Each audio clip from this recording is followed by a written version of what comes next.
Doctor Sreevarma ஆயுள் தரும் ஆயுர்வேதா அறுவை சிகிச்சை இல்லா குணம் ஆயுள் கால நிவாரணம். Branch express courier private limited domestic international cargo உங்கள் இல்லம் தேடி வந்து கொரியர் புக்கிங் டெலிவரி செய்து தரப்படும்.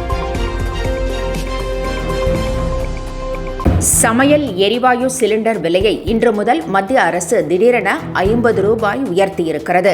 இந்த விலை உயர்வு இன்று முதல் அமலுக்கு வருகிறது. சமையல் எரிவாயு சிலிண்டர் விலை 803 ரூபாய்க்கு விற்கப்பட்டது. தற்போது திடீரென மத்திய அரசு 50 ரூபாய் உயர்த்தி இருப்பதால் 853 ரூபாய்க்கு சிலிண்டர் விலை விற்கப்படுகிறது. PMUY பயனாளிகளுக்கு சிலிண்டர் விலை 500 ரூபாயிலிருந்து 550 ரூபாயாக உயர்ந்திருக்கிறது. இந்த விலை உயர்வு இன்று முதல் அமலுக்கு வருகிறது. சமையல் எரிவாயு சிலிண்டர் விலையை திரும்ப பெற மத்திய அரசை முதலமைச்சர் மு.க. ஸ்டாலின் வலியுறுத்தியுள்ளார். நாட்டு மக்களின் வீடுகளில் அடுப்பு எரிய வேண்டுமா அல்லது வயிறு எரிய வேண்டுமா என்று அவர் கேள்வி எழுப்பியுள்ளார். வெந்த புண்ணில் வேலை பாய்ச்சுவது போல கேஸ் விலையை உயர்வு அமைந்திருக்கிறது என்றும் முதலமைச்சர் விமர்சித்திருக்கிறார். ஒன்றிய பாஜக அரசு தேர்தல் வரை காத்திருக்காமல் விலை உயர்வை உடனடியாக திரும்ப பெற வேண்டும் என்றும் முதலமைச்சர் வலியுறுத்தியிருக்கிறார். டிஐஜி வருண்குமார் வழக்கில் இன்று ஆஜராகாவிட்டால் சீமானுக்கு பிடிவாரண்ட் பிறப்பிக்கப்படும் என திருச்சி நீதிமன்றம் எச்சரித்திருக்கிறது. தன் மீதும் தனது குடும்பத்தினர் மீதும் சீமான் மற்றும் அவரது கட்சியினர் சமூக ஊடகங்களில் இழிவான அவதூறு தகவல்களை பரப்பி வருவதாக டிஐஜி வருண்குமார் திருச்சி மாவட்ட குற்றவியல் 4வது நீதிமன்றத்தில் வழக்கு தொடர்ந்திருந்தார். இந்த வழக்கு நேற்று விசாரணைக்கு வந்தபோது சீமான் ஆஜராகவில்லை. இதனால் மாலைக்குள் ஆஜராகாவிட்டால் சீமானுக்கு பிடிவாரண்ட் பிறப்பிக்கப்படும் என நீதிபதி எச்சரித்தார். அவர் சார்பில் ஆஜரான வழக்கறிஞர் சீமான் நிகழ்ச்சி ஒன்றில் பங்கேற்றிருப்பதால் கால அவகாசம் கேட்டார். இதனைத் தொடர்ந்து சீமான் இன்று ஆஜராக வேண்டும் என்றும் அப்படி ஆஜராகாவிட்டால் ஜாமீனில் வெளிவர முடியாத பிடிவாரண்ட் பிறப்பிக்கப்படும் என்றும் எச்சரித்தார். தமிழகத்தில் பரபரப்பான அரசியல் சூழல் நிலவும் வேளையில் பாஜக எம்எல்ஏ நயினார் நாகேந்திரன் டெல்லி சென்றுள்ளார். அதிமுகவுடன் கூட்டணி வைக்க பேச்சுவார்த்தை நடைபெற்று வருவதால் அதற்கு அண்ணாமலை முட்டுக்கட்டையாக இருப்பார் என பாஜக தேசிய தலைமை நினைக்கிறது. எனவே அவரை ஓரங்கட்டிவிட்டு வேறொரு புதிய தலைவரை தேர்வு செய்ய பாஜக முடிவு செய்துள்ளது. இந்த போட்டியில் நயினார் நாகேந்திரன் முன்னிலையில் இருக்கிறார். அந்த நிலையில் அவர் திடீரென டெல்லிக்கு புறப்பட்டு சென்றுள்ளார். அவர் கட்சியின் தேசிய தலைவர் JP நட்டா, உள்துறை அமைச்சர் அமித்ஷா ஆகியோரை சந்திக்க இருப்பதாக தகவல் வெளியாகியுள்ளது. பாஜக மேலிட பார்வையாளர் கிஷன் ரெட்டி அடுத்த வாரம் சென்னை வரவுள்ள நிலையில் புதிய தலைவர் குறித்து முக்கிய முடிவு எடுக்கப்படும் என தெரிகிறது.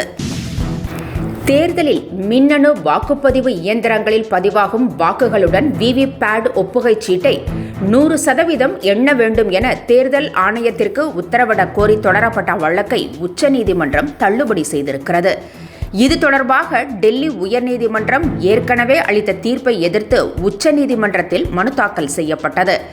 அப்பொழுது தேர்தல் விவகாரத்தில் பலமுறை தீர்ப்பு அளிக்கப்பட்டு விட்டதாகவும் மீண்டும் அதே விவகாரத்தை விசாரிக்க விரும்பவில்லை என்றும் கூறி மனுவை உச்சநீதிமன்றம் தள்ளுபடி செய்தது. சர்வதேச அளவில் கச்சா எண்ணெயின் விலை குறைந்த போதிலும் பெட்ரோல் டீசல் விலைக்கான கலால் வரியை உயர்த்தி மத்திய அரசு அறிவித்திருக்கிறது. இதற்கு பல்வேறு தரப்பினரும் கடும் கண்டனம் தெரிவித்துள்ளனர். இதேபோல சமையல் எரிவாயு சிலிண்டர் விலையும் 50 ரூபாய் உயர்த்தப்பட்டிருக்கிறது. இதற்கு கண்டனம் தெரிவித்துள்ள மக்களவை எதிர்க்கட்சித் தலைவர் ராகுல் காந்தி மக்களுக்கு பாஜக அரசு பரிசு வழங்கியுள்ளதாக விமர்சித்திருக்கிறார். காலநிலை மேலாண்மை குழு பரிந்துரை அடிப்படையில் பள்ளிகள் திறப்பு குறித்தும் விடுமுறை நீட்டிப்பு குறித்தும் முடிவு செய்யப்படும் என பள்ளி கல்வித்துறை அமைச்சர் அன்பில் மகேஷ் தெரிவித்திருக்கிறார். தமிழகத்தில் இன்னும் சில நாட்களில் பள்ளி மாணவர்களுக்கு கோடை விடுமுறை தொடங்குகிறது. கோடை வெப்பம் சுட்டெரிப்பதால் மாணவர்களுக்கு விடுமுறை காலம் நீட்டிக்கப்படலாம் என்ற செய்திகள் வெளியாகியுள்ளன.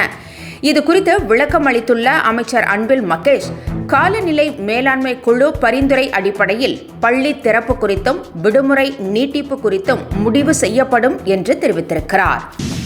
பொழுதுபோக்கு தளத்தில் தலைவனை தேடாதீர்கள் என்று சீமான் தெரிவித்துள்ளார். நிகழ்ச்சி ஒன்றில் பேசிய அவர் கேளிக்கையில் நாட்டம் கொண்ட மக்களை புரட்சிக்கு தயார் செய்வது கடினம் என்றும் கேளிக்கை வேறு, போராட்டம் வேறு, புரட்சி வேறு என்றும் தெரிவித்திருக்கிறார்.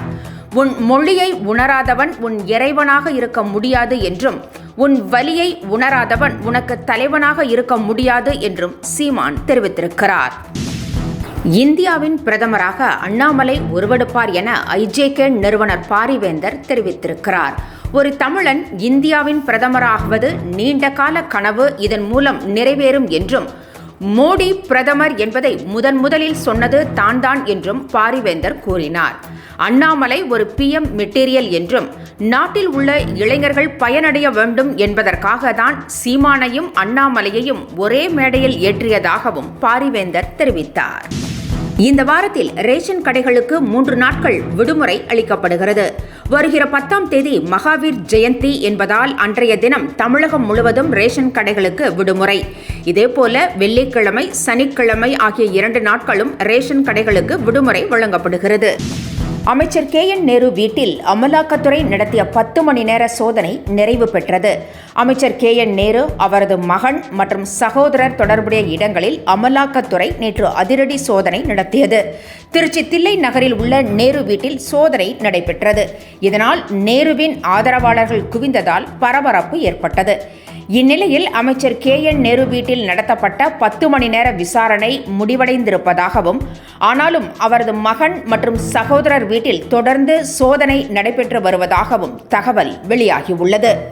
டாக்டர் ஸ்ரீவர்மா ஆயுள் தரும் ஆயுர்வேதா அறுவை சிகிச்சை இல்லா குணம் ஆயுள் கால நிவாரணம்.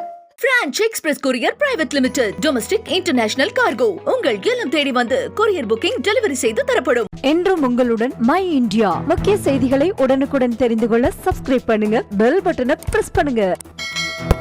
என்றும் உங்களுடன் மை இந்தியா.